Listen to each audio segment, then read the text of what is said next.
Hey everybody, welcome back to the 3 of 7 podcast. If you're watching on YouTube, you might get the back of Blake's head in the video every now and then. We've got a full studio today. Full studio. Y'all got a system worked out over there? I guess. Oh, yeah. So, Blake and Chili. We might do handheld chili on this. Yeah, you guys should just do it. No. Thank you for joining. No, Yeah, let's just do this. We'll just steal the show here. Blake and Chili are you keep that mic, Chili. You have better things to say than Blake has usually. Oh, thanks. They're sharing a mic. We've got Tig and Angela. I almost called her Ange, but her full name is Angela. On the podcast today. Welcome to the 3 of 7 podcast, guys. Thank you. Yeah, thanks for having us. How's it feel to be in the studio? It's a little nerve-wracking. They were sweating it last night. Yeah. I asked Tig earlier, I said, have you ever been on a podcast before? And he said, no. I said, well, you picked a good one to come on for your first one. That's right. Boy, I tell you, I've got some office work to do. That text last night was rough, wasn't it, Chili? Well, you've got some physical work to do too. You've got to clean up a lot of shortcomings around here. Tell the people, tell the people about our run yesterday. Well, as usual, I think you'd be better to tell it because I tell the truth. No, I tell the truth, but you tell the more funny story because you lie and act like it was going better than it was. I mean, let me just go ahead and tell you. We ran yesterday. It wasn't a long run for me, but it was a long run for Chad. It legitimately made me cringe to watch how weak he is. I mean, we get about 18 miles in. No, let me just tell it from the beginning, okay? We both decide we need to do a long run today. And that'd be good if we ran it together. Tuesdays are our long run days now. Are you okay with that, by the way, Blake? Just shake your head, yes or no. Tuesdays, we're going to be running the whole day. Just shake your head, yes or no. I mean, if you'll get your dang work done in here, then go do what you want. But, I mean, we got a business to run. Hey, we're runners, okay? Yeah. Somebody's got to win some dang races around here, son. Yeah. What do you think we hired Chili for? Yeah. Somebody's got to be the athlete here, okay? So, okay, Tuesdays are our long run days. That's established now. Well, yeah. So I was thinking, hey man, I'm thinking about getting a good 25 in, even though that ain't long, but you know, it was. No. Hold on. You say that's not long, but really, what do you think? Since we're the premier ultra running podcast, let's get some ultra running knowledge out there. Really, what do you think? The longest long run that you should run in training, because I feel like once you go over 20 in a long training run, you're just kind of hurting your body more than you're helping it in training. To me, your long run, how long it should be is dependent on how long your race is. Like to me, a marathon long run, yeah, you can cap it at like 20 miles. But if you're doing 100, I think a good max long run for 100-miler is 6 hours. Whatever that comes out to be. Okay. Something like that. I think it changes. I mean, if you're just racing for a 5K, you don't necessarily need a 20-mile long run. Yeah. Okay. I mean, you know. I just feel like in training, anything over 20 miles, I think is just beating your body up. Well, I've utilized lots of over 20-mile runs, and that's why you blew up. That's why I blew up. Don't forget how you blew up. Yeah, hey, I pulled Chili out of the gutter a year ago. I pulled him out of the gutter, son. Hey. All right, keep talking about our run. Yeah, let me tell you about blowing up. We start this run. We're running 7:20 pace, 7:30 pace. Yeah. And I look over, and I don't have a watch on, but I'm like, this is probably 7:30. That's what I thought it was. I thought, buddy, if we're going to do 25 miles, you better just back this horse on up. And he looks over and goes, no, man, when I run with you, I just like to try to bury myself. So we're going to run hard. And I thought, man, I actually like to get some quality out of my training. You know, I like to have it be a progression run. You know, you start out fast is fine, but where you can sustain it. Well, and I knew he was if he tried to hold this pace, he was going to get slap miserable. I'm more of an advocate for a digression run. That regression Run. Yeah. Start fast and then slow down. Yep. That's right.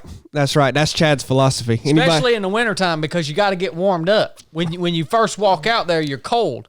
So you got to start fast until you get warmed up. And by the time you're warmed up, you'll be slowing down a little bit. So if y'all want to run like Chad, just get slower as you get further. If you want to run like Chili, well, speed up. But so we're about 2 miles in at this point, and I'm looking at him. I'm like, man, this is going to get bad. And he's like, no. So 6 miles in, you know, we're still good. 8 miles in, still good. 10 miles in, still good. 12, I'm noticing he's not exactly functioning. No, not at 12. I was clicking at 12. Well, he's going out of the room here, so I can tell you the truth. About 12 miles, it's really starting to fall off. It's not. I mean, he you know how he says don't give pain a voice? Well, he looks over at me and says, buddy, my hamstrings are tightening up. And I said, well, we ain't even halfway through, so that ain't real good there. And about 18 miles in, whatever was holding Chad together just crumbled. Just crumbled. We get to the hill to come back up his house. He had to get some water. Really, it was just an excuse for him to stop. He needed a break. No, I had drank 500 milliliters of water in 18 miles. Yeah. A half a liter. Excuse number one. No, I'm not making an excuse. I'm just telling you how much water I had drank. Oh, okay. So what does that have to do with anything? So we get up to the house, and he walks in the house, and I'm just standing there waiting on him, kind of jogging in place. And Brooke comes out, and she goes, Chili, you've made him throw up. And I didn't watch him. I guess he was in the house. No, I wasn't throwing up. I tried to drink water, and it went down the wrong pipe, and I was hacking and coughing. Okay. Well, so we come out. We start out our last 7 miles. Blake calls him. He gets his phone out. And, I mean, he was just... I was mean to Blake. You were just hateful to Blake. I said... Yeah, he said something. I don't even remember what you said. What do you want, dummy? We're getting fit. Leave us alone. And I said, all right. Oh, man. So that set the stage for the story I'll tell you in a minute. Yeah, so he's just hateful to Blake, and we run down the hill, and then Chad just starts dry heaving. I was not dry heaving. Every step you were dry heaving. You'd go, Things had went very pear-shaped for me. At 18 miles, my run went pear-shaped. Yeah, once again, I didn't have a watch, but I looked at it after. I think we were clicking off about 13-minute pace here. I mean, boy, that you got slapped miserable.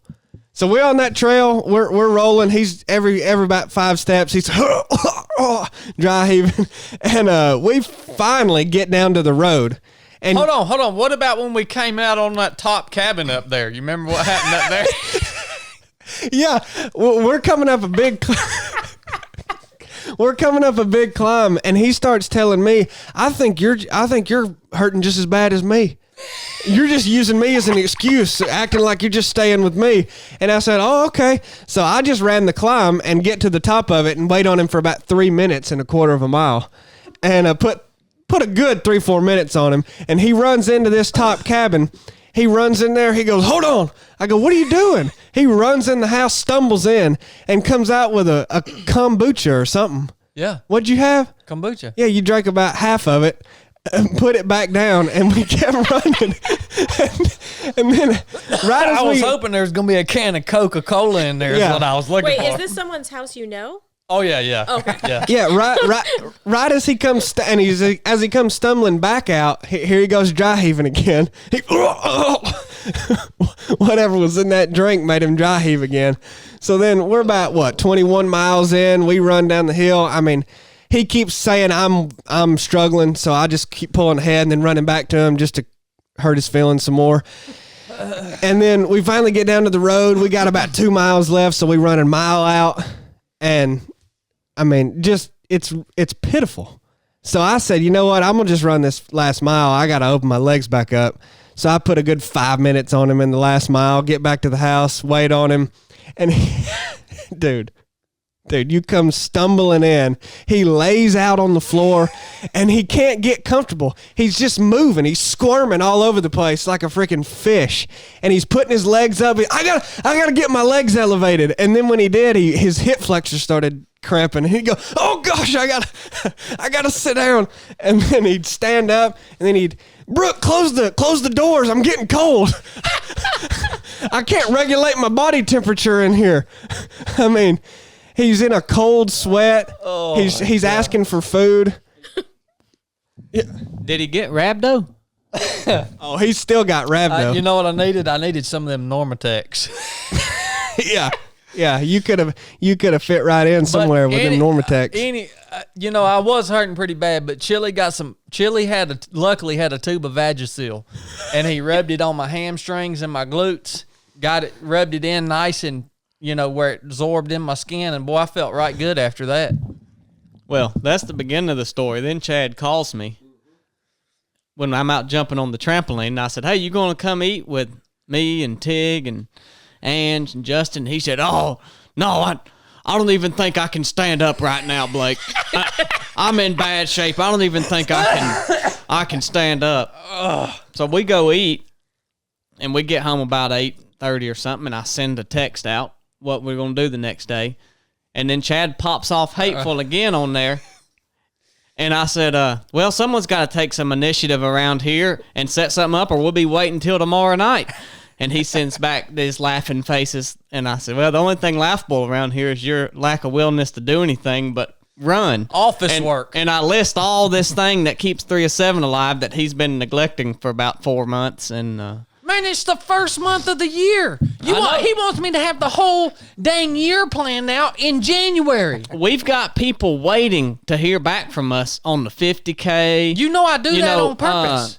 Y'all, look, all y'all that are Grant, waiting. I'm trying to get it, Grant. I'm trying to get it. We got people wanting to go on an Alpine trip. We got I've got receipts missing from before Thanksgiving of last here's year. The receipts again. I mean, so we're going. I mean, I can't even settle up on those expenses. Hey, look, account of him. All of y'all that are waiting for the 3 of 7 project 50K dates, or our advanced students that are waiting for the invitation to the Alpine trip, I do this on purpose. What do I tell y'all? One of the pillars of my life is patience. I do this mess on purpose. All right? So don't rush me. I'm giving people an opportunity to practice being patient. Tig, how long did you have to wait for your basic course invitation after you submitted your application? It felt like forever. It was a long time, wasn't it? It was several months for sure. Yeah. How convenient that Chad is blaming his lack of willingness to do work and playing it as a I'm teaching you something here with my laziness. Strategic move. That's right. Yeah. Strategy. Everything that Chili and I do is for a reason. Everything we do. And see, people from the outside might look at it as like, oh, these guys are being procrastinators, or they're doing this or that. They don't understand what we're doing. But everything we do is to develop you into a freaking machine, a warrior, man. You can't make people understand that. No, you really can't. No, it's no big deal. We'll just keep doing it. Yeah. Some people got to be the developers. Some got to be the ones getting the developed. office people. Yep. Some people got to be the office people. I like how when Chad is unsure of things, he tries to bring other people into it, and he brings he'll bring Chili, and if he's unsure and he feels like he might need some backup because he's going to get some flack for what he says, he'll bring other people into it. So he's like, I got some people on my side here. Me and Chili, you're really ticking me and Chili off. Here, Chili, don't even say nothing. Chili's always on my side. Hey, I'm on his side, man. Somebody's got to win some races around here, man. Yeah. So, I don't know. Freaking keep pissing off your racehorses, man. Yeah, you Blake, you gotta. It makes them faster when you make them mad. No, man, you need to. As a matter of fact, think about how people care for their racehorses. They make sure they have the best food. They brush them down. They make sure they're getting their exercise right. They provide a nice space for them to recover.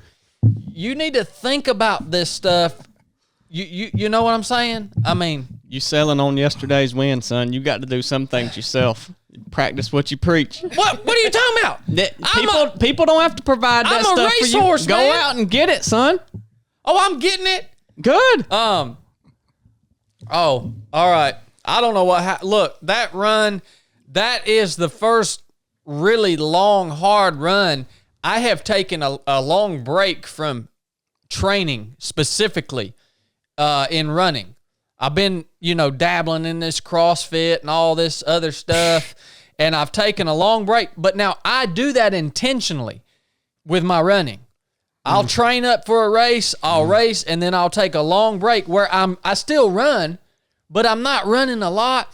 I think that's good for your body. I think that gives you longevity. If you guys watch the new running series that's coming out soon, you'll get to see what guides me in my training process.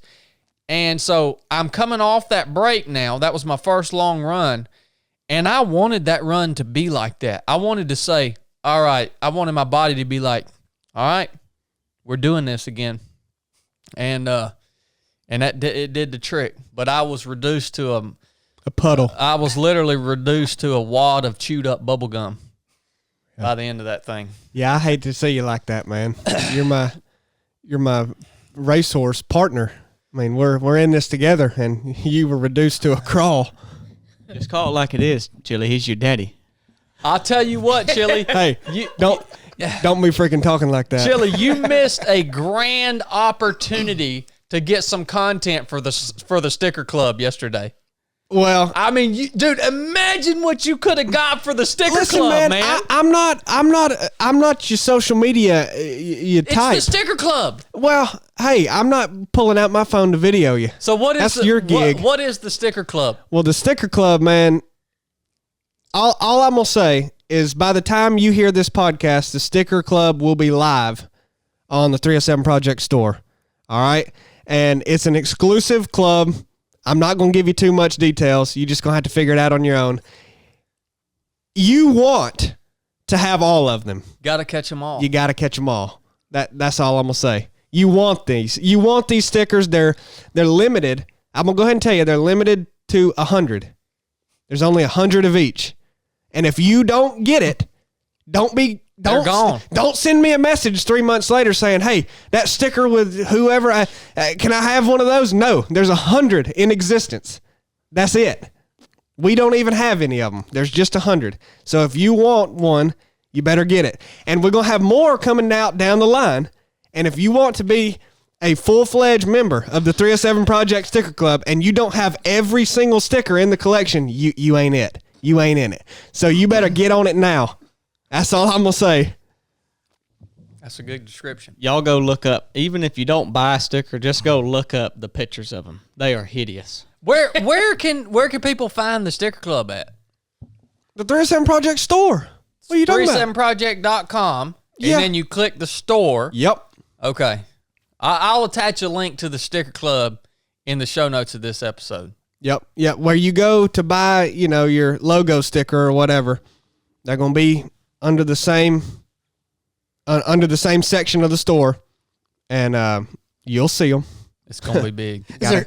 Are there only stickers, or is it going to be like a passport that you need to fill with the sticker? Well, see, I have a vision, Tig, of once we have more. So our initial drop is just 3 stickers. I want to have about 100 to be in the full-fledged sticker club. Yeah. Club, you got to be a member. And so once we have them all released, I want to create a sticker book where you have to put them all in this book. You see what I'm saying? So if you get a sticker right now and you're in the sticker, you're starting your journey into the sticker club, don't stick the sticker on anything. You save the sticker. It's a limited time. As a matter of fact, some of y'all might get autographed stickers. Some of these stickers might be autographed on the back. Y'all, look, that's worth something right there. That's worth at least 5 cents. Collectibles. Yeah, it's collectible. Yeah. Yeah, you know that little part you peel off? It's going to be numbered to 100. Shh, don't throw it away. No. Yeah. That's memorabilia right there. I can't wait for this. All right. Well, it's interesting that we have Tig on the podcast. Let me tell y'all something about Tig Orr. If y'all don't know Tig, when you first meet Tig, you say, "There's something different about this guy.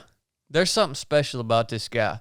That was my perspective when I first met Tig. That he's a unique person. He's his own person, and you just know he's kind of a standalone dude. Not that he's not saying that he's can't be a team member, right? But he is. I've never met anybody else that's like Tig. Yeah, he's confident in who he is. He's willing to share and be open, and there's just no bones about who he is. Tig, first of all, dude, what's your real name? My real name is Rigan. Like, how would you spell that? Riagan. Okay. Rigan. It's the Gaelic Irish pronunciation of Reagan. Yeah. I love that, man. Is your last name really Orr?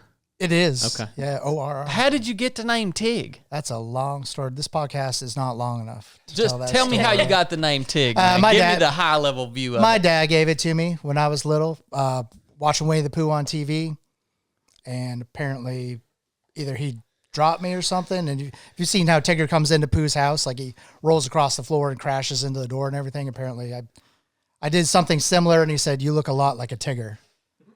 And And it was stuck. it was Tigger until about junior high, and then Tigger wasn't cool anymore. Tigger was little kid stuff. So I dropped the air, and then it was just Tig.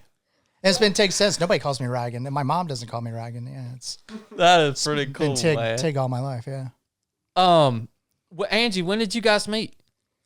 Oh, it's Angela or Ange. Don't call her Oh, Angie. dang it, man. Not Don't Angie. forget to talk into that mic, Ange. Okay. We met like 14 years ago. 13 14 Yeah. years? How long have y'all been married? 7. He's 7 in 2 weeks. Wow, man. Where did you grow up, Tig? I grew up in Maine. I grew up as a child on an island on the coast of Maine.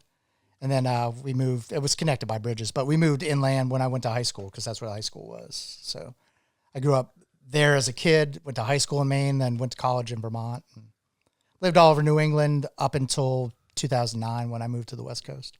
What's the deal with the move?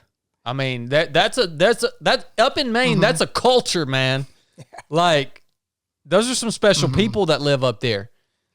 That's Yeah. a big shift, man. Yeah, I met her. All right, are you from the West Coast, Ange? Yeah, I'm an Oregon girl. Okay. Yeah. Yeah, so we met, and I ended up moving. I was always drawn to the Pacific Northwest, always had a calling to be somewhere out in that area, and Even your mom kind of feels like that. Like, Yeah. Like, oh, we should go west. Like it's a kind of a romantic notion for. yeah. So Ange and I met, and it was kismet, I guess. Yeah, just meant to be out there, and packed things up, and moved west. I'll be dang. Well, Ange, we had a baptism this morning, by the way. Tig, that was pretty cool, man. It was, and I thank you both. I thank all three of you for having us out and the hospitality you've shown. I knew when I got baptized that I wanted you guys to do it. You know, we had an opportunity at our local church, you know, to sign up for it and have it done there. And I had thought about that and then decided that this is where I wanted to be, and you're the people I wanted to do it. So, Boy, what an honor it is, and it's really cool. I love being able to do these wintertime baptisms. It was cold. One I because mean, you love being. What do you mean? I'm saying I love to be able to be a part of it because it's. I mean, I'm standing on the beach videoing, but man, it's so memorable because like it's one thing to be baptized inside in front of the congregation, in a church building, and it's all kind of set up. But man, when you walk out to that lake and that wind's blowing and it's cold and you just got done climbing a mountain, it's like, it's just, to me, I'll never forget any of them. Even though I'm not the one being baptized, they're so memorable to me. It's like, it becomes a story that's bigger than just the single moment. You know what I mean?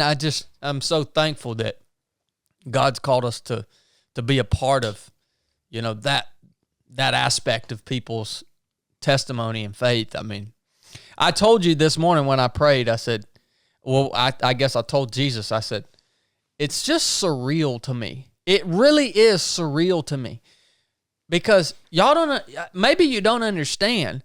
It wasn't that long ago. I was this little redneck country guy in a white V-neck T-shirt that hung out on the front porch and shot squirrels off the front porch, and never thought that I would really experience something nowhere near on this scale in life. And it's just surreal to me when we get to be a part of things like we were able to be a part of this morning, and just to be surrounded by awesome brothers and sisters, and to have a just 3 of 7 project, to have a way to that binds all this together and allows it to happen.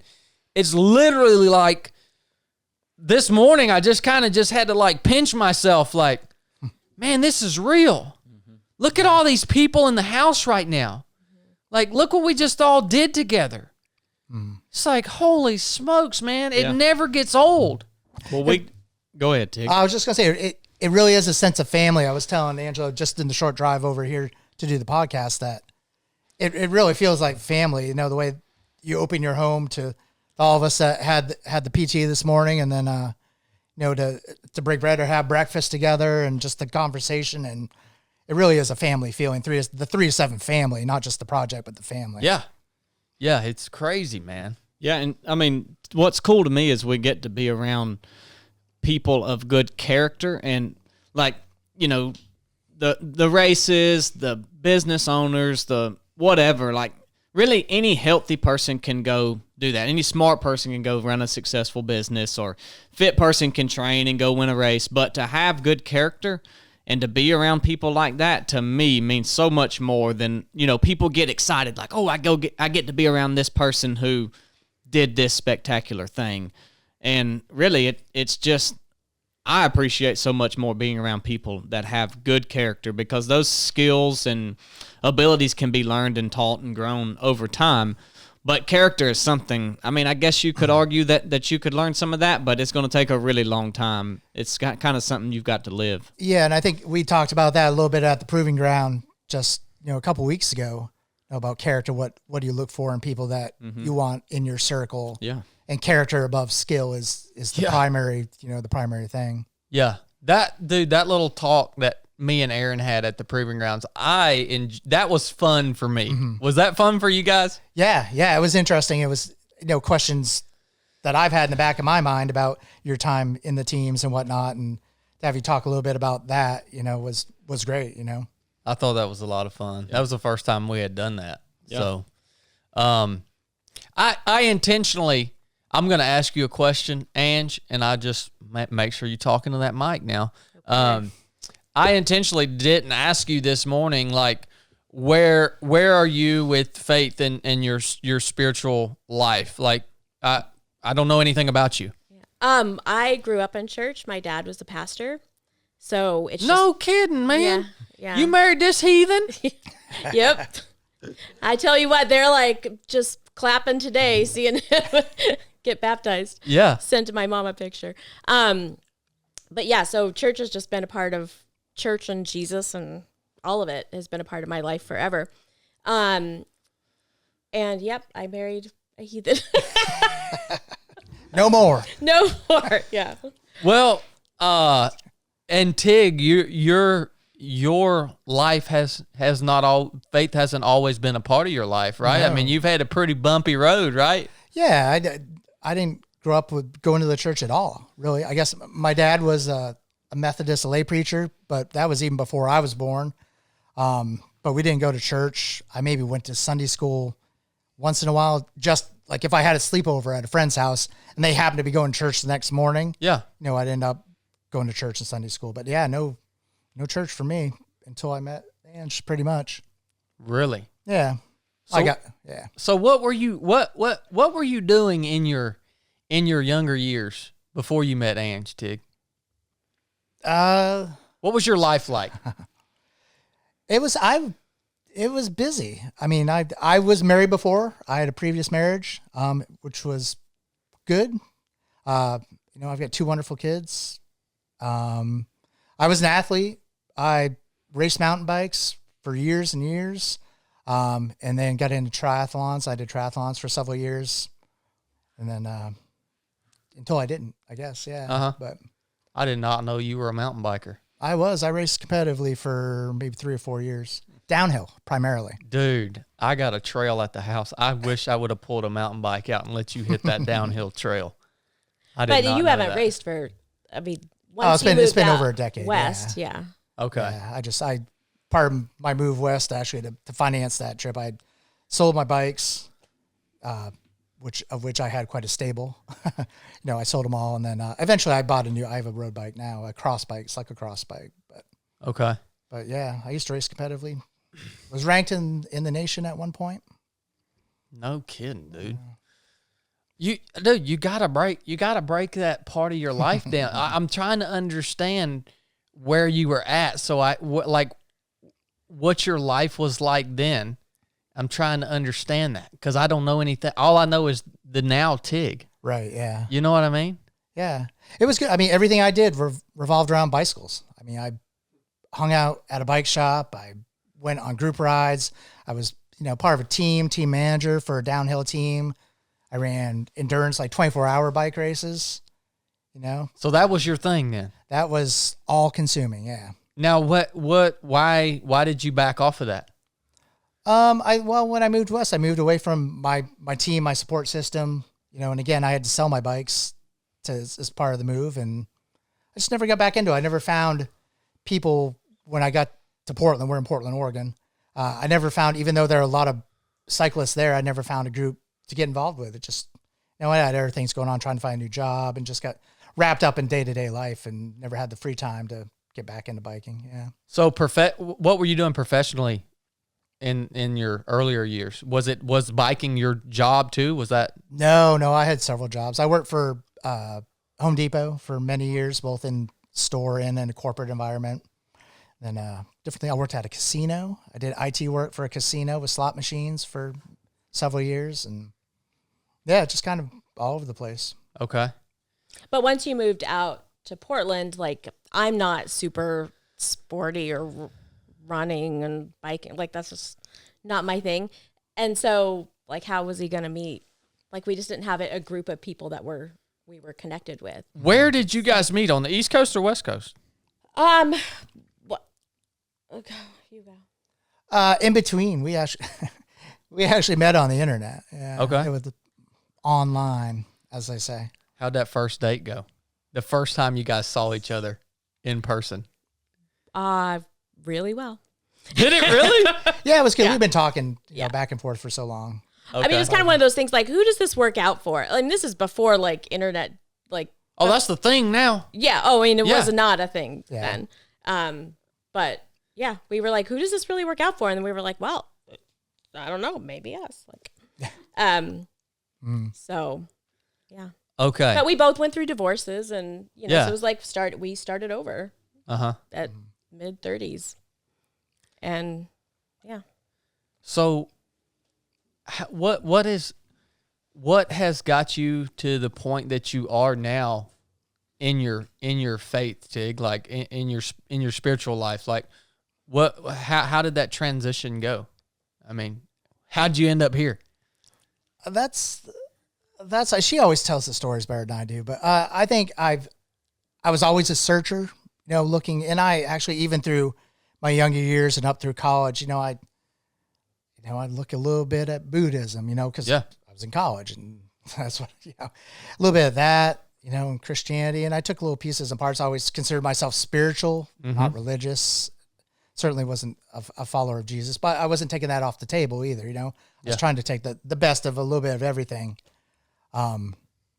Until I met Ange, and then even in the early years of us being together, wasn't really a follower of Jesus, even though she was very strong in her faith. When her dad being a pastor. And then 3 of 7 project. I mean, you guys really, it was a blessing to stumble upon you, and I had no intention of getting involved with Jesus or Christianity when I first started watching, but as you ministered, you guys have done what you did, I became more interested in it, and just listening to the podcast and that sort of thing. So it piqued my interest in everything that she had done her whole life, and we kind of put it in country boy logic terms. Yeah. Well, you made it approachable and accessible. There you go, man. I love it. But also, isn't that just how God works? It's like there are so many things that happen before prayers, and just like so much that lays the groundwork for the Holy Spirit to like really soften your heart, and like you hold those things with an open hand, and then at the right timing, then it was like he was ready. Yeah. And I never wanted to like push him, because that's not like, it has to be his relationship with Jesus. It can't be mine.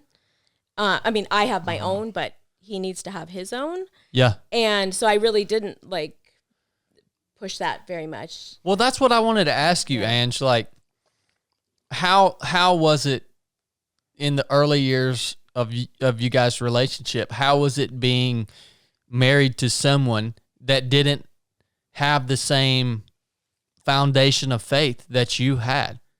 I mean, was that a struggle? What were I know there had to be some struggles. What were you doing? What was the struggle? How was that for you?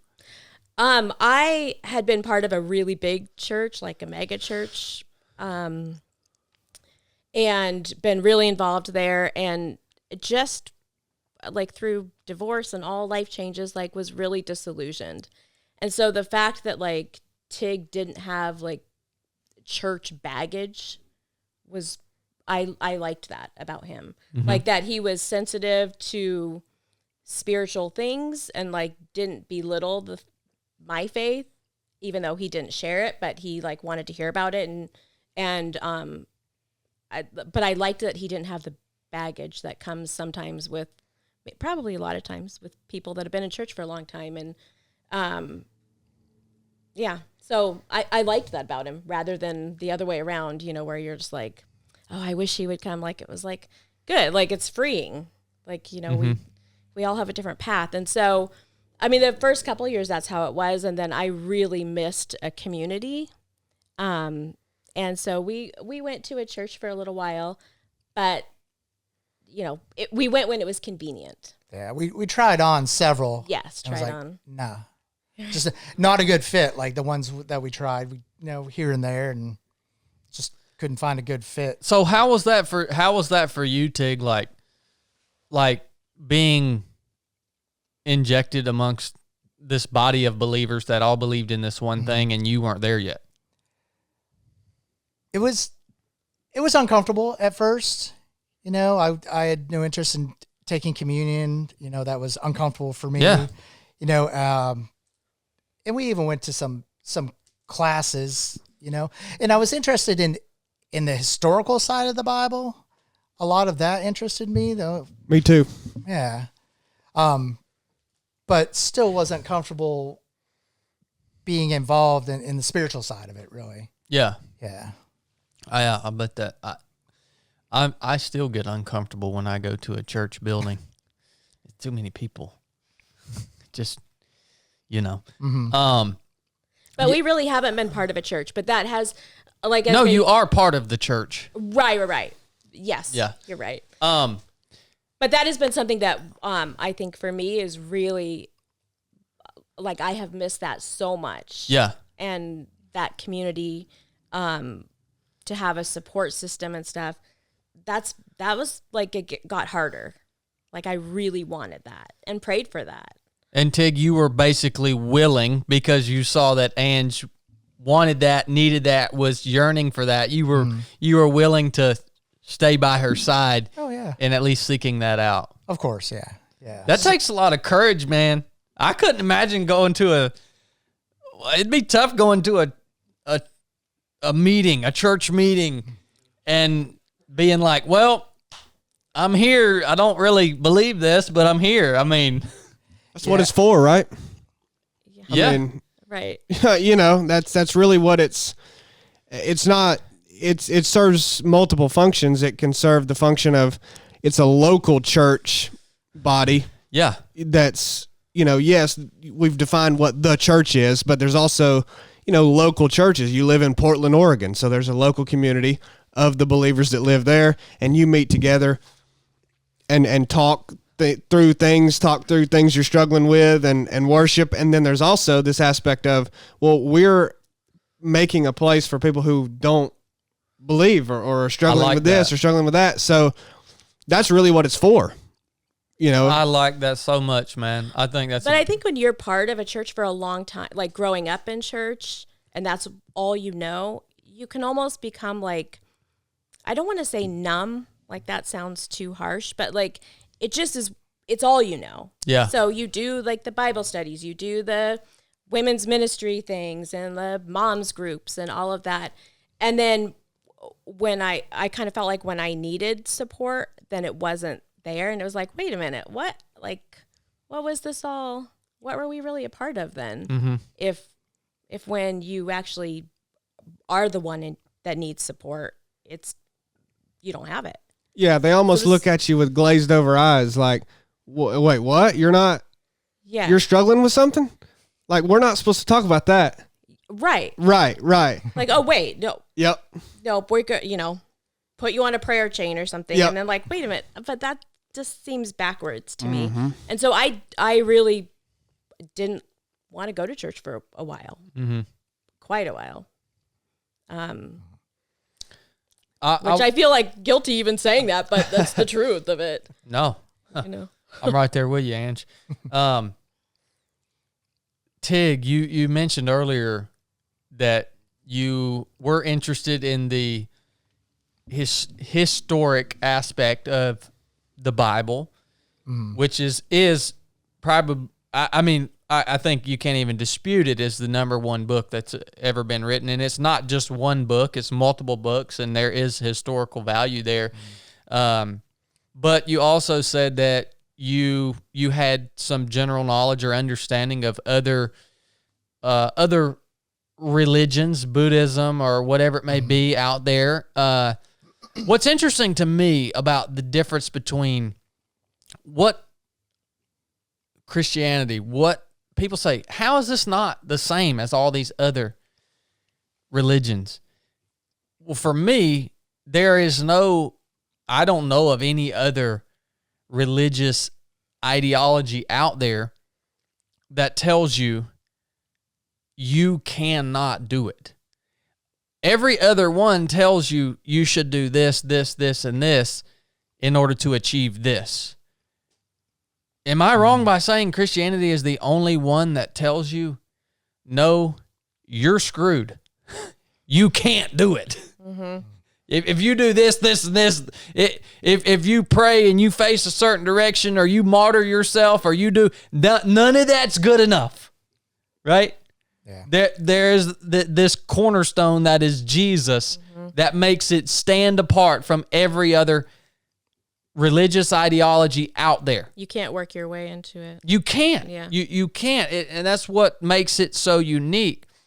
So with you having some knowledge of other religious ideologies, what has got you to the point that you said, okay, Jesus makes sense to me and I understand why this is true and why I need this? I mean, that had to be a transition. Yeah, I think when I first started reading the Bible and getting interested in Christianity and Jesus, almost right off the bat, I started noticing changes for the better in my life, in our relationship, in every aspect I could think of. Just things just took a turn for the better. And, you know, as I started praying and whatnot, that sort of thing, like I not that I'd pray to get a new job. I got a new job, which at a time where I had a job that wasn't so great, and I got to, and our relationship strengthened. And then we just bought a home recently. It's like the more involved I got and gave myself to Jesus, the better our lives got. And it was like, and we had a good relationship. Like, it's not like it was good, but all of a sudden there was like a shift that can only be, it just is the Holy Spirit. There's no other way to describe it. And there was one night particular that I texted my mom and I was like, okay, things just took a turn in our house because Tigg's reading the Bible and he just told me I needed to watch my mouth. Like I was cussing and he was like, you need to be careful. And I'm like, wait, what? Like, that's backwards. Like, what's going on here? Like, talk about like, a change. Wow. Yeah. And I was like, okay, this is really, we've entered a new territory here. Like, all of a sudden he's the one telling me to watch it. I'll bet that knocked you sideways for a minute, didn't it? Like, yeah, I was like, I'm sorry, what? Like, but you like that, right? Like from it, maybe not initially, but as it progressed. Yes, I didn't even know that I wanted him to have that role. I didn't even know that like I needed that because I didn't have that. Yeah, I think it freaked her out a little bit. She came home from work one day and I was sitting on the couch. She said, what are you reading? Little Isaiah. She said, what? Well, you know what I love about what you just shared with us, Tig, and I think we need to tell people that if you come to an understanding and a realization that Christ is real and he is who he said he is, and you decide to accept him as your Lord and Savior, Christ is not coming in and manipulating your reality to where everything goes right. In my view, what Tig just described, what is happening when you start to read the Bible.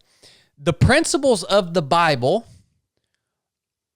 it is an outline of how the human machine must function. So what happens is all of a sudden you have the blueprint of how the human machine works. How you and in your life and your marriage and society and how it all works, right? And so when you tap into that and you start bringing your actions into alignment with the design of your Creator, things will get better. All right, you're not necessarily going to get rich. You're not going. God's not going to manipulate the natural world. But if you'll bring yourself into alignment with how you were designed and how we were designed to interact with each other, you're like, oh, holy crap, this actually works, right? And so this thing called wisdom, I have, and you get wise when you begin to study Scripture. The Bible makes a claim. It says the beginning of all wisdom is in the fear of the Lord, right? That's the beginning of wisdom when you say, okay, I now understand the process of creation. I know who my Creator is, and He has given me this. That is where wisdom starts. You can't possess it without that. I truly believe that part of the Bible that says the beginning of all true wisdom is in the fear of the Lord. Now, I notice a distinct shift in my life. People ask me all the time, Chad, maybe they read something I wrote or something like that, and they say, how are you so wise? And now I don't make the claim to be wise. I don't make that claim, but I have been asked that question because I'm fairly young. And there was a distinct shift in my life where when I began to study Scripture, the Holy Spirit opened my eyes to what Scripture tells me about life and morality and relationships and all this stuff. That wisdom was imparted to me through Scripture, right? And life became much clearer to me. And so that is the source of wisdom. You know, I was just talking to Chili the other day, and, you know, I enjoy every now and then listening to this guy, Jordan Peterson. He has a very vast knowledge of Scripture. But if you study Scripture just purely from a historical or a logical or metaphor, even a metaphorical standpoint, you don't tap into the wisdom that it has to offer you. And I told Chili, I said, you know, this guy, Jordan Peterson, he is very intelligent. He's a deep thinker. He can process things down to the very root. But I still would not categorize him as wise. This is my own opinion. I don't look at that guy, I don't listen to that guy and say this guy is a wise human because of what we just talked about. And it's interesting, the difference between intelligence and wisdom.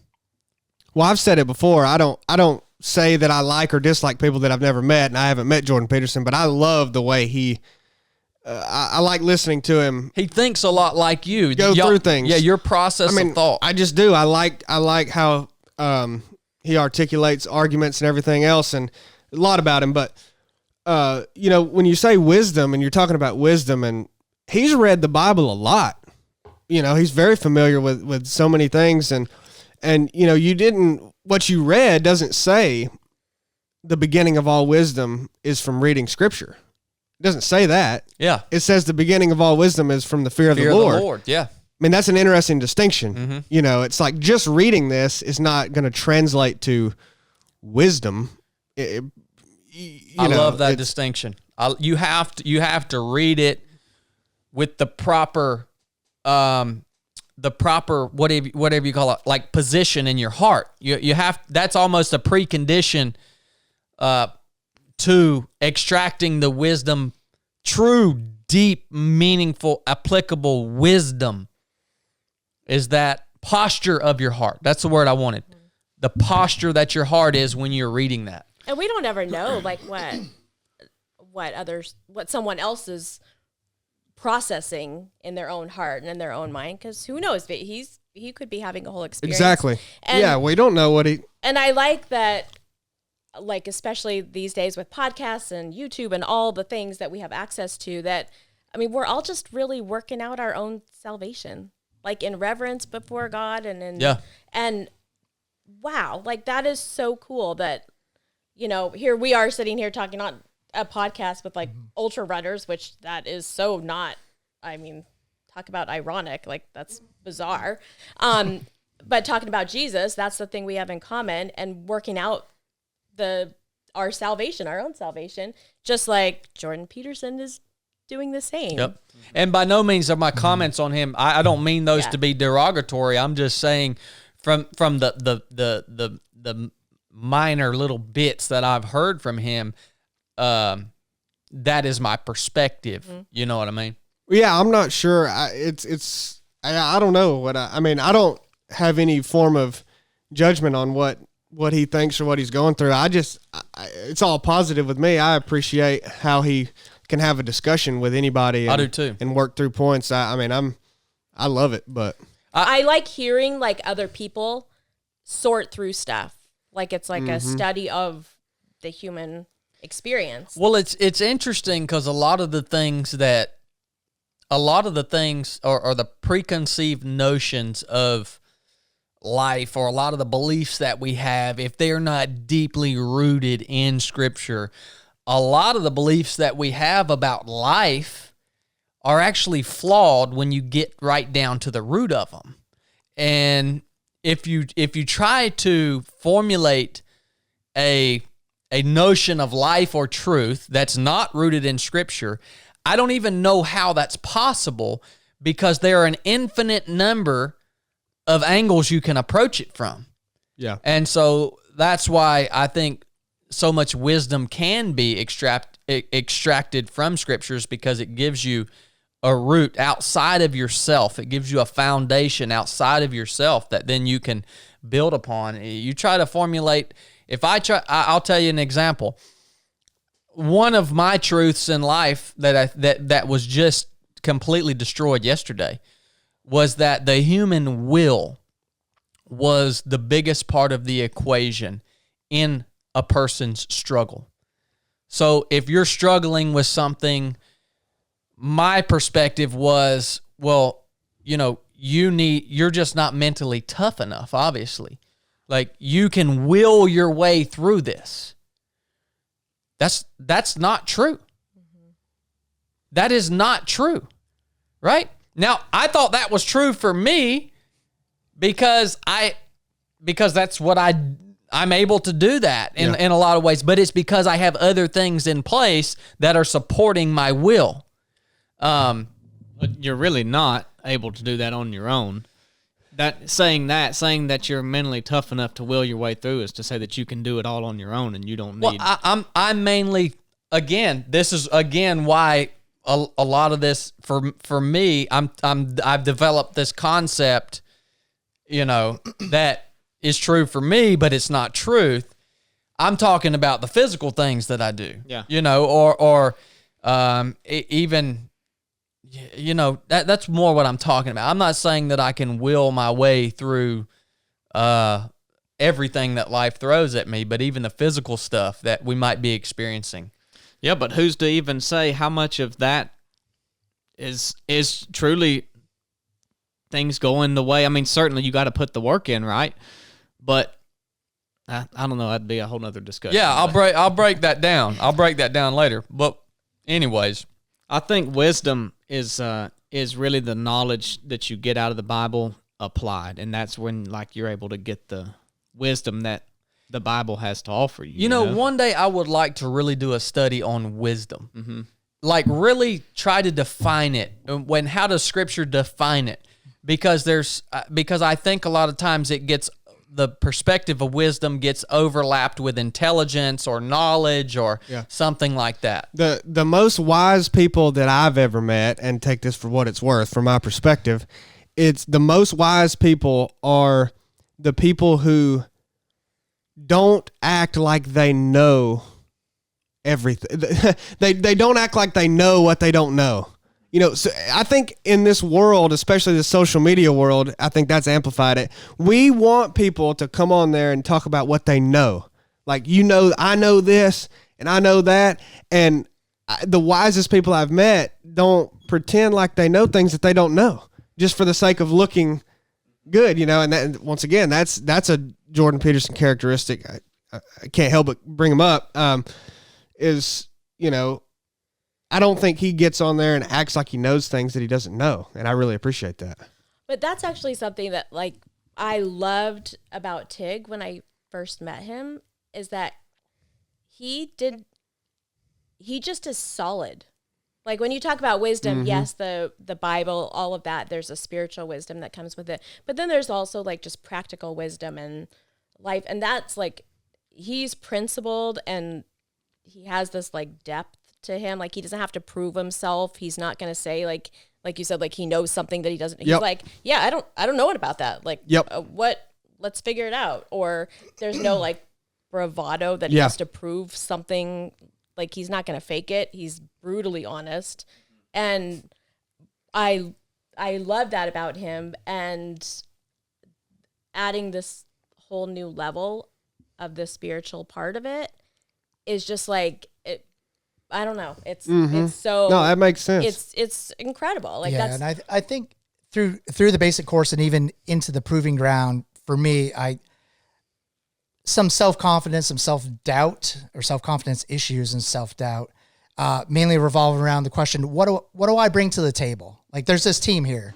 You've got somebody that's on the team that's an ultra runner already, and somebody that's just somebody that hikes their backpacks all the time and got somebody that's a hunter, but what do I bring? You know, and I over us discussing it recently quite a bit, actually, I think part of that is what she was saying. I think it's wisdom, you know, which comes with age and life experience. And there's this whole different level of wisdom, maybe that I'm coming into now with my faith, but just having years of experience. And, you know, sometimes it's more important to know when to keep your mouth shut than to open it and, you know, say something or talk to something that you're not familiar with or you don't know about. So talk about wise. Keeping your mouth shut's wise. Yeah. Yeah, that is true. Yeah, we're going to break down that topic one of these days. Like, Even a fool's thought wise if he doesn't open his mouth. yeah, that's true. Isn't there the Bible verse that says like wisdom, who can know her? Like it's like it is the ultimate. It's always something you're seeking more of. Yeah. Nobody gonna call Blake a fool. So, Tig, I mean, ultimately, we talked about the difference between Christianity and all these other religions. Like, at what point like, was it Jesus, like the cornerstone? Like, I think when I got back from the basic course, I think that was very revealing for me.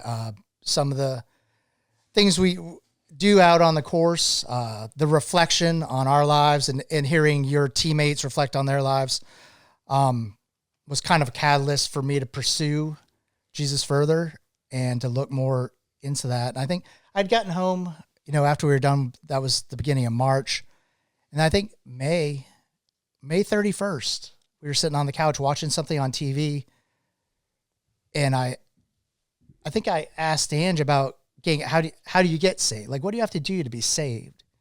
You know? And she said, well, you know, confess with your mouth and know in your heart. And I thought for some reason, like it was a big deal. Like you had to go somewhere to be saved or somebody had to do it for you. You needed your pastor to perform some sort of ceremony for you to be saved, you know? And I wanted that. And she's like, well, you can be saved right here on the couch next to me, you know? And I did, I spoke it and it was done right there at home. I thought it had to be fanfare and, you know, you had to be at a church building and all that sort of thing and witnesses, somebody to sign something. I didn't know, you know? yeah. Yeah. And it was once I did, it was like a weight was lifted instantly. Like I just felt like it was right, you know, and just, it's changed everything since then. Dang, man. It's kind of been the direction, you know, it's kind of it's influenced everything, my focus on everything in my life, you know, to, you know, that from that point on. Which I love that, like, there are people that have incredible, like, experiences that are giant and monumental and, you know, powerful. That's great.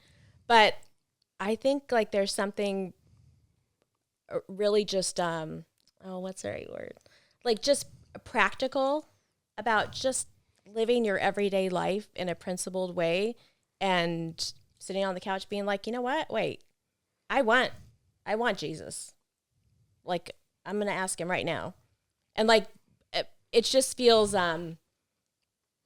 it feels right. Like it was the exact thing that. At the exact Watch right that mic, time. Ange. Oh, yeah. I want to make sure you come through loud and clear. It just was it fit so perfectly with who he is and how he processes things. It was just right. Yeah. You know, as of course, God is good like that, like by his grace, you know, that's how it works. I love how simple our Creator made it. He wanted it to be, it had to be simple because he wants it to be available to everyone. How simple is that? I mean, that's what one of the most beautiful aspects of salvation as Christ laid it out for us is the simplicity of it.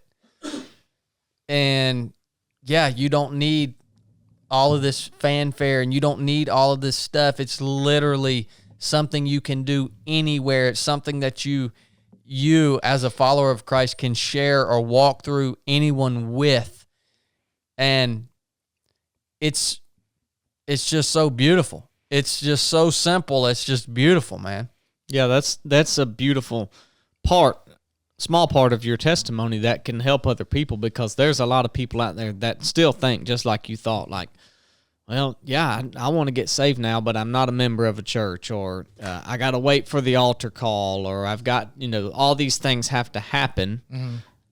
And there you can say, no, man, I asked my wife right here on my couch, and I found out that you could do it this way, and that's what we did, and I've been saved ever since. And so how did we get so far from that? How do we've gotten so far from the concept of what salvation actually is? Well, yeah, I don't think anybody's really said, like, this is how you have to do it, but so many people now attend a local church, building, whatever, and that's how it's done, and so they just think, and if that's the way that it happened for them, then they think, well, I guess that's the way it's got to be, and someone on the outside that doesn't know any better or any different, then that's, what else do you have to go by? But I think it's important to put that message out, even if you're a pastor or whatever, to say, hey, I'm going to give this Sunday, but you don't have to be here. If your buddy wants to get saved, you can tell him about it, and y'all can do it out on the street corner or on your couch. It doesn't matter. And so to put that out there, I think is a beautiful thing. Yeah. Well, Chad asked the question, why have we gotten so far from that? Why is it confusing? Well, who, if you ask them, could define what salvation is?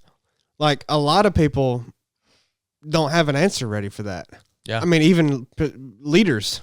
Like, you're like, explain it. I mean, they'll have an answer, and they'll kind of go down this road, but you're like, what are you saying? I mean, is it really that? Just tell me what it, like that's kind of what you asked. You were like, well, how do I be saved? Right. That should be easily, I mean, kind of like, I guess like you told him, you laid it out plain as day in front of him, I just don't think, I think that's why we've gotten far from that, is it's not. You're right. I mean, even using the word saved, like what does that actually mean? Nobody really knows how to articulate that. My understanding, when we use the word saved, that implies, well, you're asking questions. Well, why do I need to be saved? What am I being saved from? And for me, almost a better way to put it would be you are being reconciled back to a relationship with your Creator that has been broken because of the wickedness that is inherently in you. You know what I mean? And it's like, yes, you do. You have to be you're being saved from yourself. Yeah. Essentially is what that actually means. We were talking about this in the car actually on the way over here, because I grew up in church, and so when I got saved, I was 5, and a little girl at church told me I had the devil in my heart. And I was like, no, I don't. Like, what? We hate the devil. Like, it's the only thing we're allowed to hate. And I don't have the devil in my heart. And my dad and his buddy were like, well, do you want to know for sure that you don't have the devil in your heart? And I was like, yes, absolutely. And so I prayed just after church one day with them as a 5-year-old, like the sinner's prayer, as simple and basic as could be. And I was saved. But Tig said, we just talked about it on the way over here, and he goes, oh, I thought you kind of got grandfathered in because like your dad was the pastor. And that is how things are overcomplicated, because so many people that grow up in church, they probably think that like, well, I'm kind of grandfathered in because my dad was the pastor, or my parents had a relationship with Jesus, and so I do too. But that isn't the way it is. Like, you have to have your own relationship with Jesus outside of your family, outside of, what your family heritage has been, or any of that. Like, it's personal. It has to be personal. Yeah. I mean, you can live a good life without that, but you're not going to live a great life in Jesus without that. I think another thing too is that it's human nature to something as grand as salvation and actually receiving that. You feel like I have to do more. This is too simple. it's like when we give people the mandate freedom money, they're like, what's the catch? Like, what do I have to do? And so I feel like humans, we think, this is a huge thing for me to receive, and there has to be more to it. I have to do more than just this, or it has to be a little more complex, or if someone buys your dinner and you're like, nah, man, no, let me give you this, or you want to repay, right? Mm-hmm. And I think that a lot of that is the hang up, is just human nature, and it's hard to understand the truly free and unconditional love. That, like, it's hard for us to comprehend that, and because we don't love people that way. Here in America and probably most of the earth, you get what you deserve. That's the message that's preached. You do bad, you get bad. You do good, you get good. And that's preached so much that it's hard to understand who God is and how he really loves and treats us. Grace is a hard thing to understand. Yeah. Yeah, you hear the word karma thrown around a lot. Karma is actually I don't use that word. Well, maybe it's a good thing, possibly, that you have that inclination that you should do more for it, because as far as what you deserve, yeah, you should do more for it. Like, we don't deserve it. Yeah. So that's a legitimate feeling that you would have to have, that, oh, I actually should do more for this because I don't deserve it. So that's actually, you could say, well, that's a good thing to realize that. But then what has to be coupled with it is that you can't. Yeah. You know, both of those things in conjunction are like, oh, okay, yeah, I actually should do more for this because I don't deserve it. However, I can't. So, you know, I mean, I don't know. Yeah. Yeah, I think the should do more is the follow on. Like, you have to understand and accept that it is truly this simple for me to receive salvation. But I understand that I get it, but I don't feel like I deserve it, and I don't, so I want to do more. And then that's like the follow on. But if you never think that it's really that simple, and you keep questioning it, you're gonna get hung up right there for a long time, when you're gonna say, oh, was I really saved? Am I really saved? I don't know if I've done enough. And so there has to be a point where you just have saved by grace through faith. You have to have faith that truly is the beginning, and to want to do more is a beautiful thing. Like, when you realize I don't deserve this and you want to do more, present yourself as a living sacrifice every day. This is yours. This is yours. This time is yours. This moment's yours. Everything. And I think that goes into what you were saying. Yeah, I mean, and also all those questions you were mentioning, you know, it is, we can sit here and say it's simple all day long. Well, if it was, I mean, maybe it is simple, but we confuse it. Maybe you want to say that. Like, it's confusing for people. You know, people have a hard time with it, and I think that's, you know, the more you can clear things up, I mean, in your own head, for other people, help them do, you know, that's important. I mean, I think understanding people's struggles with it, and that they are legitimate is an important thing. I think too many people come off as like, what, you don't get it? You know, why don't you get it? And it's like, that's not helping anybody. Right. At all. So yeah, I want to ask you, Tig. You know, we've talked about the basic course on the podcast before, and I know everybody's experience at the basic course is different. I want to ask you primarily about your experience at the Proving Ground, and did it build upon what you learned at the basic course? Did it? How did it impact you? What value did you get from it, or just generally your experience with that, man? Because I don't get to hear a lot of people, talk about what that training meant to them. I know what it means to me, but I don't get to hear a lot about what that means to you guys. So, yeah, I think it definitely built upon the basic course. I had some struggles at the basic course. A little bit with my physical fitness and that sort of thing. And when we finished the basic course, I decided I wasn't going to let that happen again. Like, I knew I wanted to do the Proving Ground, and I knew I was going to have to put in the work, so that I didn't have those kind of struggles there. And I did over the almost a year before I got to the proving ground. And I think it paid off, even though I wasn't the strongest person there.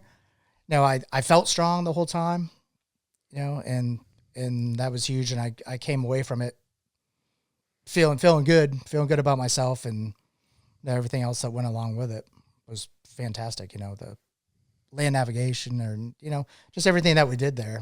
There were some lessons in teamwork and everything else. So I think you came back like you felt clearer about some things that you wanted to do. Yeah, I think I went into the proving ground really wanting to work on my self-confidence still and leadership skills. And I think I've grown in those areas because of it as well. Mm-hmm. Even though I wasn't a leader there necessarily, I led in my own way, and I certainly felt more comfortable interjecting information into the parts of it where I felt strong, So how was the pace of it compared to the basic course? Like, were you shocked at the pace of it? Was it different to you, or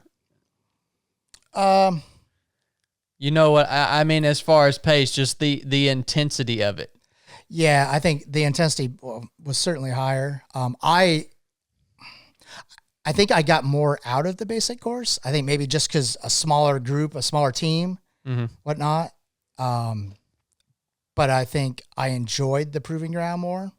I enjoyed the pace of it quite a bit. Yeah. Some of the physical parts of it, I actually found myself at the end wishing there was more of it. Yeah. Like he said, he wished that Sunday would have been like he was ready to like go hard again. Yeah. Yeah. More PT. Give me more. Uh-huh. I was like, what? Like, yeah, just maybe because I had grown and gotten stronger and just felt more confident in that aspect. Yeah. Yeah. Yeah. I think that's why it's so hard to gauge. I ask myself that question all the time of those two training evolutions, which one is more difficult? It's hard to gauge because they're both they're both very uniquely difficult in totally different ways. And I saw the work that you were putting in to get ready and physically prepared for the proving grounds. And, I figured you were going to crush it more so than you crushed out of the basic course. I still wouldn't say I'm a runner, but I've been running, and, we just started doing kickboxing. Yeah. And we got the kettlebells in the garage. So we're putting in the work there. So I felt strong. But I think part of it that I brought to the proving ground that I learned about myself on the basic course was that mentally, like I've got mental toughness, just a never quit kind of attitude that I knew no matter how hard it got, that I wasn't going to quit. I just had that mental toughness. And some of the aspects and the parts of the proving ground, I felt even more than physical stuff, some of the mental stuff that we do there, I felt even stronger than I did physically. That's awesome, dude. Yeah. But one thing that you said was that you wouldn't let happen again was that the opportunity to lead, to be there, and you not take it. Like that was a bit of a sting, and you came back and said you would not let that happen again. Yeah. I think that's kind of I had an opportunity at the beginning of the proving ground to step up. Yeah. And I told myself going into it, like I'm going to be a leader. I want to be a leader here, and I didn't. And that's my one regret coming away from that. But on the plus side, like I learned something else about myself. I learned, like, you reflect on why did I not? What were the barriers that prevented me from stepping up? When you're being I'm called interested. out for different things. What were some of those barriers that you've dissected?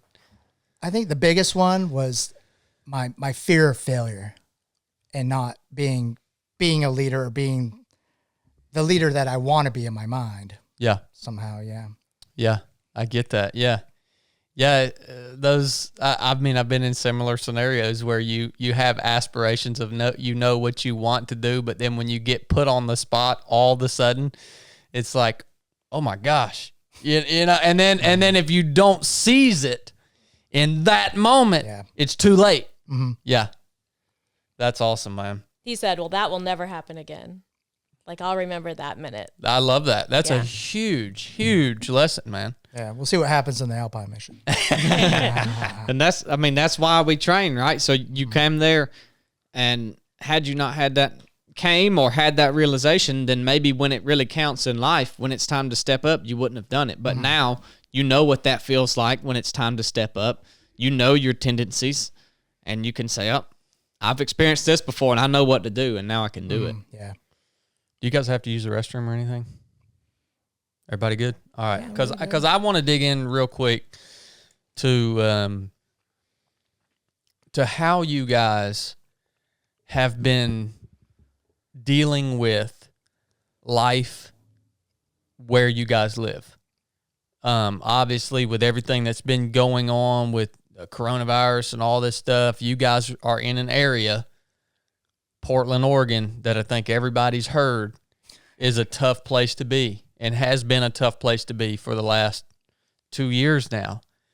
And how have you guys been able to overcome? Whatever. I just want to know, because I know that's had to been a huge. Maybe I'm wrong, but has it been challenging for you guys? Yeah, huge challenge. Because when everything first got shut down, actually, I think it's kind of interesting too. The conversations about the basic course and stuff, it all like just dovetails together, because when things got shut down, like I had huge anxiety, and what we were living with was like, we didn't leave the house for 3 months.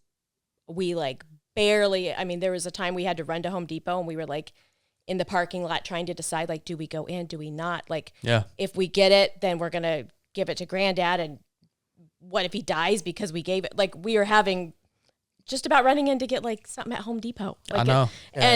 And my daughter had a really hard time with it too. So it was the three of us kind of stuck home for a long time together. And Tig just like rose to the occasion. Like, he was our anchor. Like, he held it together for us when we were like, oh my gosh. And he'd be like, put your phone down. Like, it doesn't matter the statistics or how many people have it today. Like, I would be like before bed looking at like, what do the stats say? And he'd be like, why? Like, stop it. Like, you're lighting your own anxiety fire. Like, yeah. And when we say shut down, I realize like not everywhere shut down. It seems like probably some areas down here didn't shut down completely, or maybe they all did for a little while. Oh, really? Yeah. Yeah.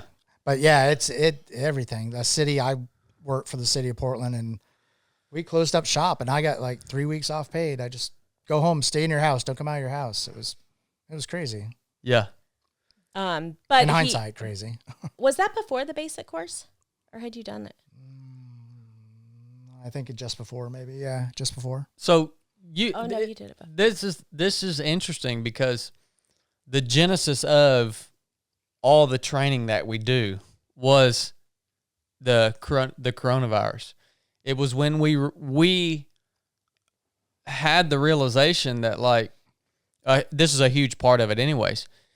There are people here in the United States that are in areas that they have just lost their entire ability to interact with other people. They've lost community. They've lost, and a huge part of it was us saying, okay, can we legally and responsibly stand something up where people can come out and be people again and have this. And I remember the early courses, the early basic courses, people like, they didn't know if they were going to need to wear a mask. They were like, what's the deal here? You know, like what's appropriate here? And from day one, we've been all about personal responsibility. If you get invited to this course, hey man, if you want to wear a mask on the basic course, you go right ahead.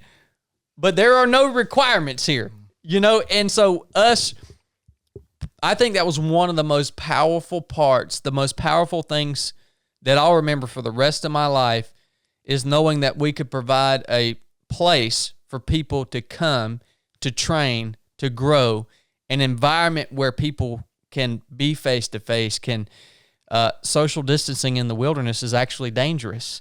And like that was a big part of the genesis of that training, man. And I don't know, I just thought about that. I haven't thought about that in a long time.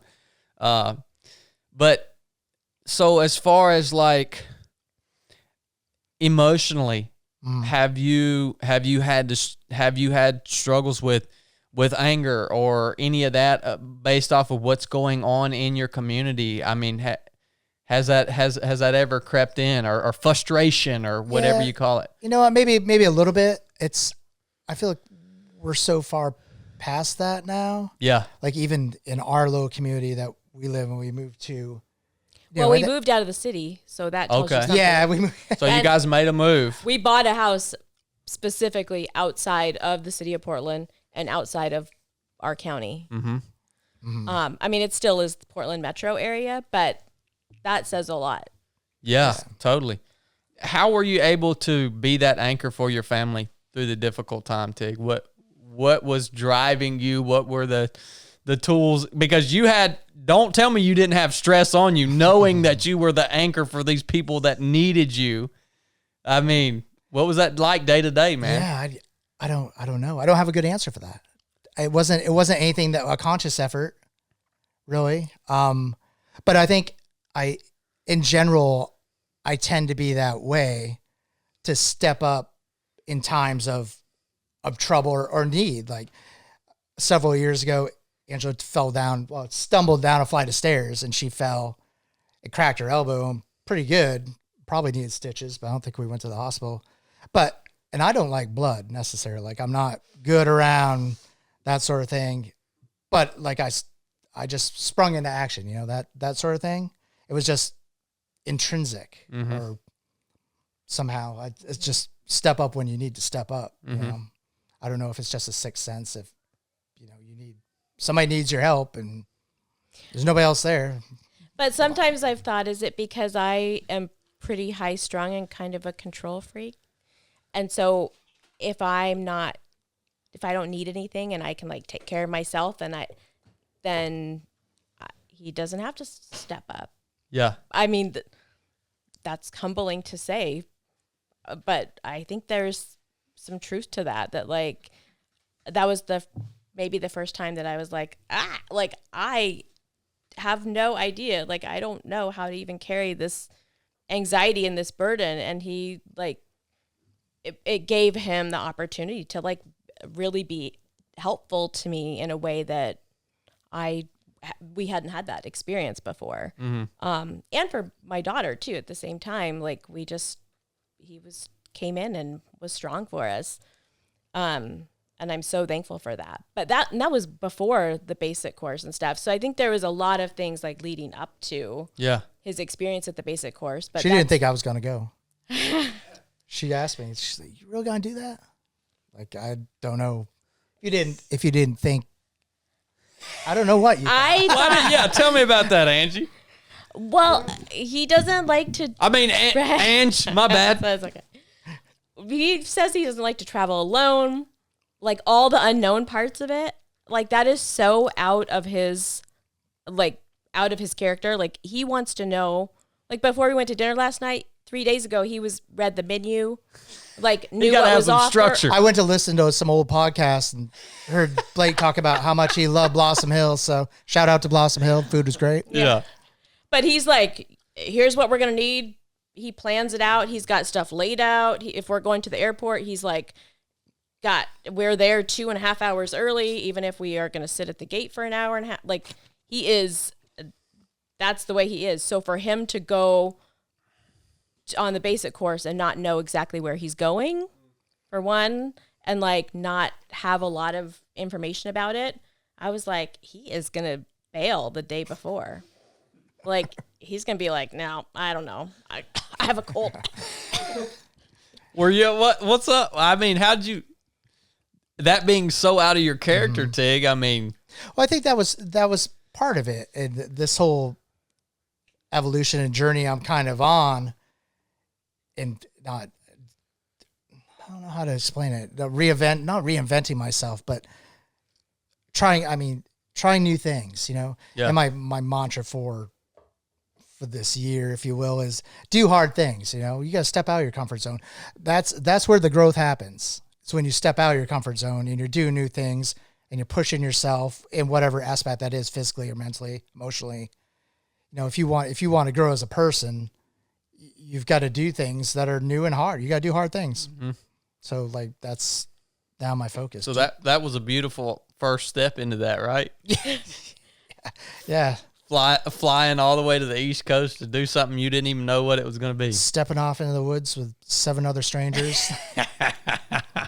I think that weekend, like maybe on Saturday night, I messaged Brooke on Instagram, which I barely, like I was searching Tiggs to find like, okay, what's Chad's wife's name again? And like, where, like, who is he even with? Like, yeah. And said like, can you just tell me what mountain they're on?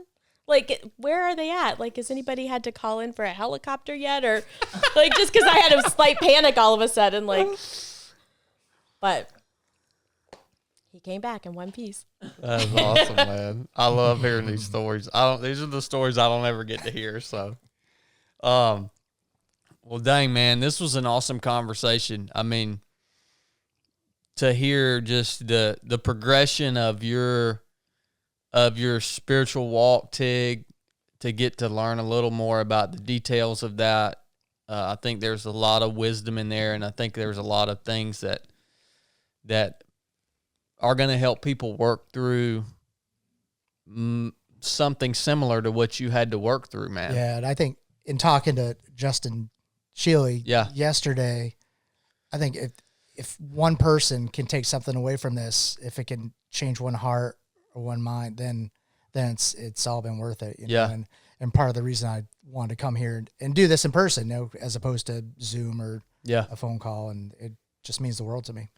Well, it is very unique. I would challenge you to not hold back the aspects of your faith and your spiritual progress with other people, man. Don't hold back the fact that you were looking at other religions. Don't hold back the fact that you were really only interested in the historical value of the Bible, and don't hold back the progress and what happened through that progress and that process in your life, man, because it's real. Yeah. It's real, and that's what we need more of. We need more real stories and real testimonies of like, hey, no, man, this is how it played out for me. And you're going to be able to pour into people that a lot of us can't reach, man. Mm-hmm. And so don't hold back on that stuff, brother. Yeah, roger that. It's special, man.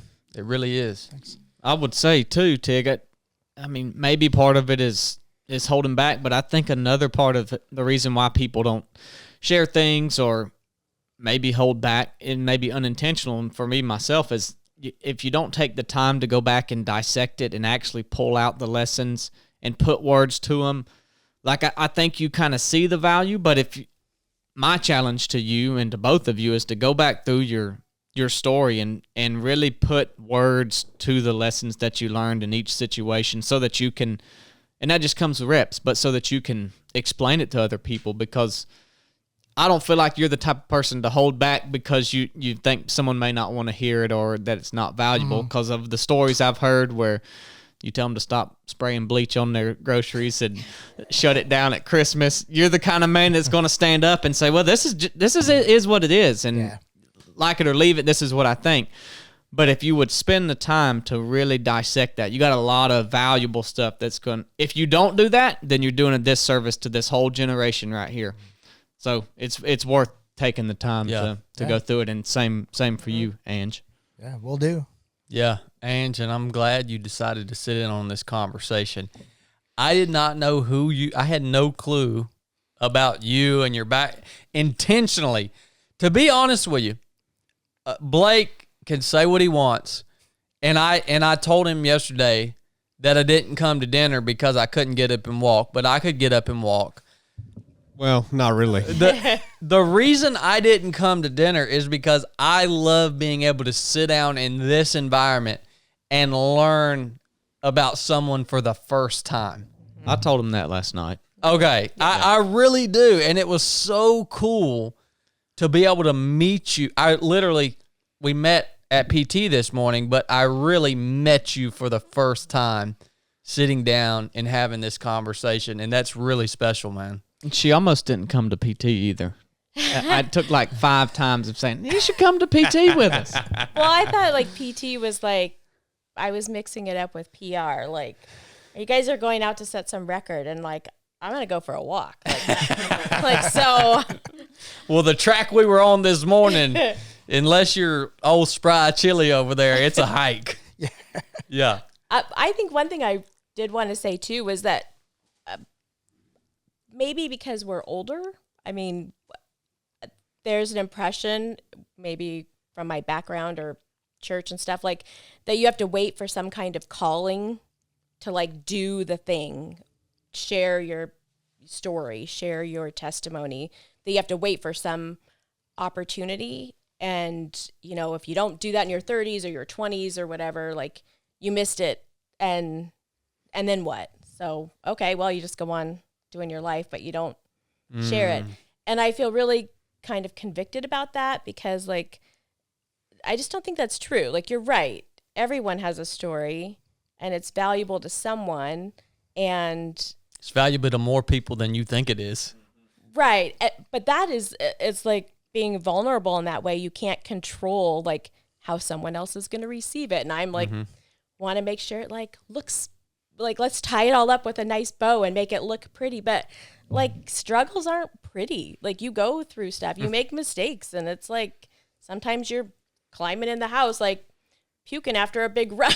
Like that's not the pretty stuff. But like that's the same for our spiritual lives. Like, you know, even going back to like a church girl marrying someone that's not a Christian, and that's like the biggest no of, you know, you're not supposed to do that. And I'm so thankful that by the grace of God, like he does, you know, take those things and make beauty out of them. You know, he turns things around for his glory.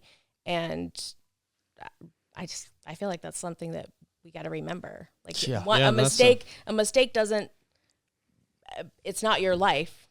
It's one thing. And you get to deal with that, and then you get to move on and do something else. Yep. It's never too late. Your best days should be ahead of you always, even if you're about to die. Then look where you're going. Your best days should always be ahead. So if you're 50 years old and you think, man, I have just squandered all my life away, well, it's time to turn it around, and you've got these years, Lord willing, left, and turn it around, you know. And also, I want to say that somebody here just said that it matters to more people than you think. And if you knew how many people either look up to you or appreciate what you have to say, you would share things with people more often. How many times do you have a good, genuine, true thought about somebody, and you think it, and you don't do anything with it? You don't tell the person, you don't call them, you don't text them. How often does that happen? And how much more would that person do had they knew, man, I really look up to Tig, and for him to send me this message, it really means a lot to me in my day or week or whatever, or maybe this thing I'm in or want to start. Now I'm going to do it because I know other people are paying attention to what I'm doing. And I mean, I don't like the accountability buzzword, but essentially that can be what it is. And I mean, that's something that I used to do and got away from, but I'm trying to get back into now. It's a wasted thought if you have a good, genuine, this can't be no bull crap. You can't say, hey, I appreciate who you are, Tig. You got to be specific with the things you say, but it is worthwhile because people look up to you and value what anybody who's listening to this. There's somebody that's looking up to you. What, and going back to what Ange said about how she kind of spoke to people that are more in the middle of their life, or maybe even on the back half of their life. Usually when there are so many people around that we can look at that when they reach that point in their life, the ruts that they're in are grooved so deeply, and they look up and they say, it's just not worth it to try to get out of this rut of who I'm supposed to be, and so that's why it's the easier path. Right. On the back half of your life, it's the easier path just to stay in that rut. I read something the other day that I really like, and I want to share with you guys, and then we'll shut it down. But I think it pertains to what Ange just said, and this is a writing by a guy named Hunter S. Thompson. I think he was a journalist. I know Fear and Loathing. he was a pretty looked like a pretty wild dude, but this writing was really impacted me greatly. It said, "Let us visualize the secure man. And by this term, I mean the man who has settled for financial and personal security for his goal in life. In general, he is a man who has pushed ambition and initiative aside and settled down, so to speak, in a boring but safe and comfortable rut for the rest of his life. His future is but an extension of his present, and he accepts it as such with a complacent shrug of his shoulders. His ideas and ideals are those of society in general, and he is accepted as a respectable but average and prosaic man. But is he a man? Has he any self-respect or pride in himself? How could he, when he has risked nothing and gained nothing? What does he think when he sees his youthful dreams of adventure, accomplishment, travel, and romance buried under the cloak of conformity? How does he feel when he realizes that he has barely tasted the meal of life? When he sees the prison he has made for himself in pursuit of the almighty dollar? If he thinks this is all well and good, fine. But think of the tragedy of a man who has sacrificed his freedom on the altar of security and wishes he could turn back the hands of time.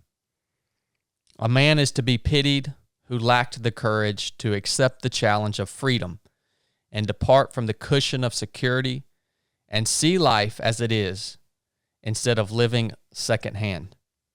Life has passed this man by, and he has watched from a secure place, afraid to seek anything better. What has he done except sit and wait for tomorrow, which never comes?" And so, listen to Ange today. If you I don't care where you are in life, I don't care where you are in your relationship with Christ, or where you are in your spiritual walk. Get out of that rut, man, and experience life for what it really is. And don't let your future simply be an extension of your present. That's good. Love you guys. You too. Nuff said.